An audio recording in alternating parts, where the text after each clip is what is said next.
1월 28일 오늘의 말씀은 누가복음 8장 40절에서 56절입니다.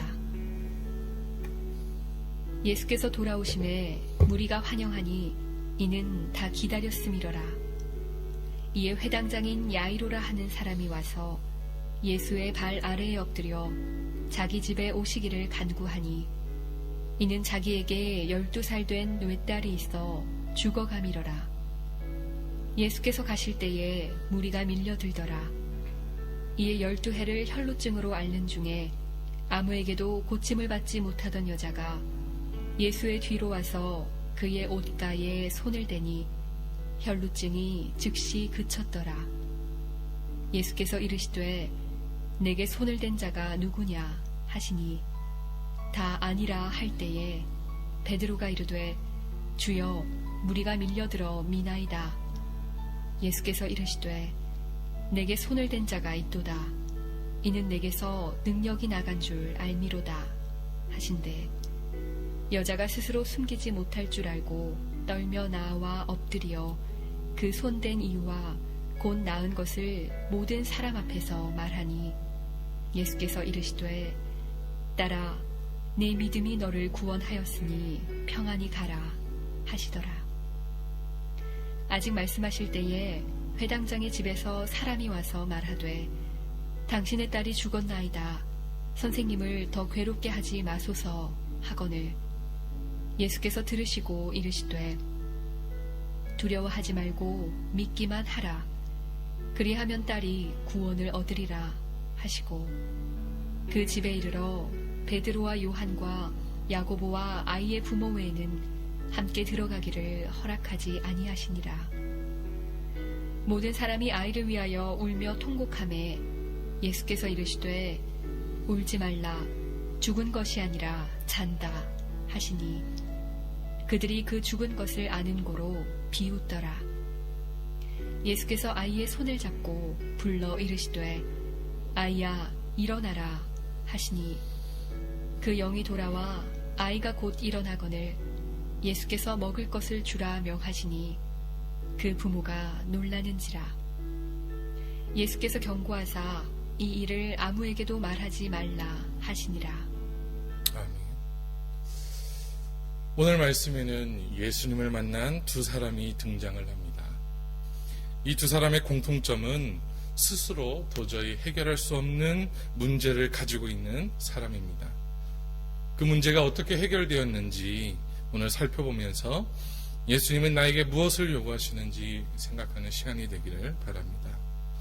먼저 한 사람이 등장합니다. 바로 회당장 야이로입니다. 그의 딸의 나이는 12살이었습니다. 당시 12살의 나이는 유대 사회에서 갖는 의미가 비로소 결혼할 수 있는 여성으로서의 연모를 갖춘 나이를 뜻하는데 이제 막 피어나려는 한 여성의 인생이 마감된다는 것은 안타까운 일이었습니다. 이 때문에 오늘 말씀에 보면 회당장 야이로는 주님의 발에 엎드렸습니다. 당시 회당장은 덕망 있는 지위였습니다. 회당장은 회당의 장으로서 집회를 인도하고 회당 건물의 유지, 보존, 운영 그리고 책임질 뿐만 아니라 예배의 질서와 신성함을 유지하는 책임을 맡고 있으며 또한 율법을 낭독하거나 설교하는 사람을 선정하는 권리를 갖고 있는 사람이었습니다. 이렇게 볼 때 회당장은 지방에서는 최고의 상류계층의 사회적 지위를 갖고 있는 사람이었습니다. 그런데 그런 회당장 야이로가 주님의 발 앞에 엎드렸습니다. 이는 사회적 덕망이 죽음을 피해갈 수 없음을 의미합니다. 자신의 딸이 죽어가는데 할 수 있는 일은 없고 그 외동딸이 죽어가는 과정을 지켜보고 있어야만 하는 야이로의 애타는 심정은 자신의 체면을 생각하지 않고 예수님의 발 아래 엎드려 간구하게 합니다. 이 야이로의 간청으로 예수님은 야이로의 집으로 향하게 됩니다. 그런데 이곳에 사람이 많이 모여 있습니다. 이전에 예수님께서는 유대 지역으로 나가실 때의 분위기와는 전혀 다른 분위기입니다. 그때에는 예수님께서는 환영받지 못했습니다. 쫓겨나듯이 그곳을 나가셔야 했습니다. 그런데 이후에 예수님에 대한 소문이 돌게 되었고 그 예수님을 보고자 하는 소망으로 많은 사람들이 모였을 것입니다. 야이로의 초청을 받고 이동하실 때에 사람들은 어떤 일이 일어나는지에 대한 호기심이 가득했습니다. 그 모여있는 사람 중에 야이로와 같이 가족 중 어려움을 겪는 사람들도 있었을 것입니다. 그리고 병자들도 있었을 것입니다. 당장이라도 죽어가는 사람을 살려달라고 애원하고 싶은 사람들도 있었을 것입니다. 그러나 그 보는 사람이 많아서 그리고 자신의 체면 때문에 아무것도 하지 않았던 사람들은 단지 구경꾼이었고 이후에 일어나는 놀라운 일들에 대해서 단지 구경하는 사람에 지나지 않았습니다. 야이로의 예수님의 발 아래 엎드림은 절박함과 동시에 예수님만이 자신의 외동딸을 살릴 수 있다는 믿음에서 나온 행동이었습니다. 야이로의 초청으로 그 집으로 향하는 동안 한 사람을 만나게 됩니다. 그 사람은 바로 무려 12해 동안 혈우병을 앓아온 여인이었습니다. 같은 본문을 기록하고 있는 마가복음 5장 25절부터 살펴보면 이 여인은 자신의 병을 낫게 하기 위해서 자신의 전 재산을 다 썼지만 아무런 소용이 없고 오히려 병이 더 깊어졌다고 기록되어 있습니다. 거기에다 유대인들은 전통적으로 이 병에 대한 하나님의 징계의 결과라고 이해를 했습니다. 그래서 이 병은 아주 부정한 것으로 여겨졌으며 이 병에 걸린 자를 멸시 천대하였고 완쾌될 때까지 사회로부터 격리시켰습니다. 즉 사회적으로도 완전히 소외된 사람이었습니다. 그러다 예수님이 오신다는 소식을 그녀는 듣게 됩니다. 그리고 생각합니다. 예수님의 옷에만 손을 대어도 자신이 나을 수 있다고 믿는 것입니다. 그래서 예수님이 오신다는 소식을 듣고 그 무리들 가운데 있게 된 것입니다. 만약 이 여인이 그 무리들 가운데 있다가 발견된다면 어떤 위험에 빠지게 될지 그 누구도 예측할 수 없는 상황이었습니다. 이 여인은 매우 은밀히 예수님의 뒤로 접근하여 그 옷가에 손을 대었습니다.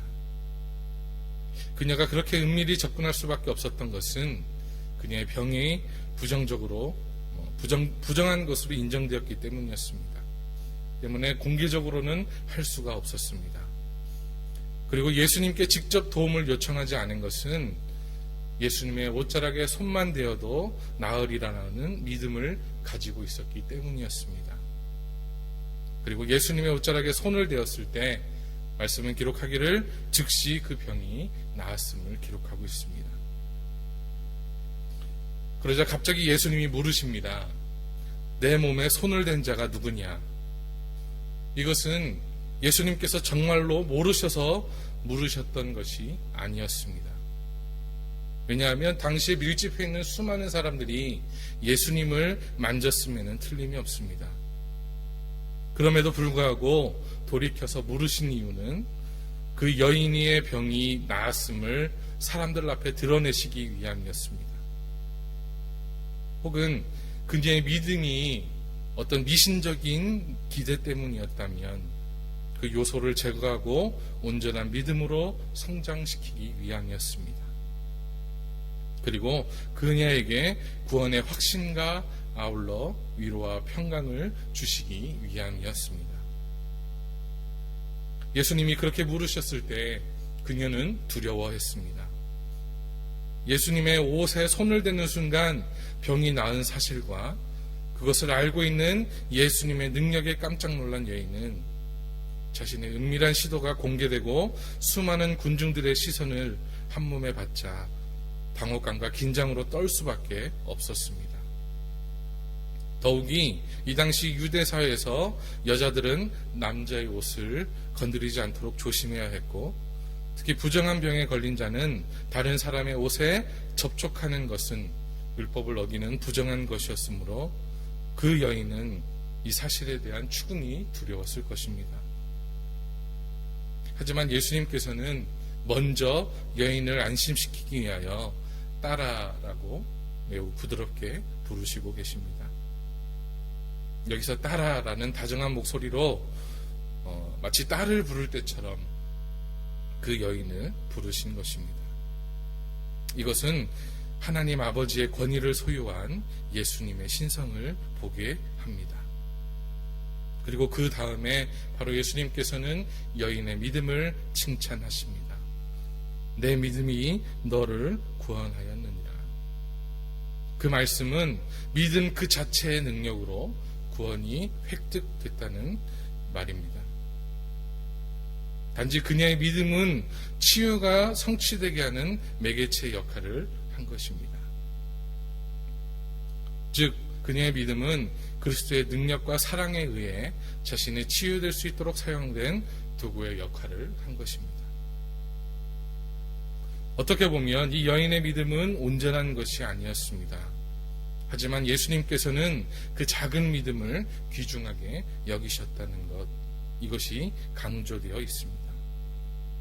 그리고 예수님께서는 평안히 가라라는 축복의 말씀을 해주십니다.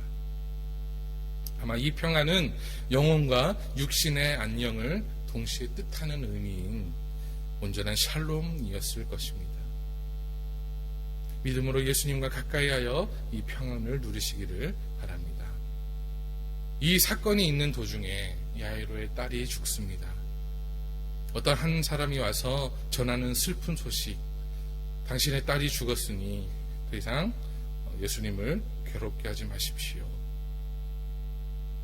예수님의 이 치유의 현장을 직접 목격하고 하나님께 찬양이 이루어지려는 이 순간에 슬픈 소식이 전해집니다.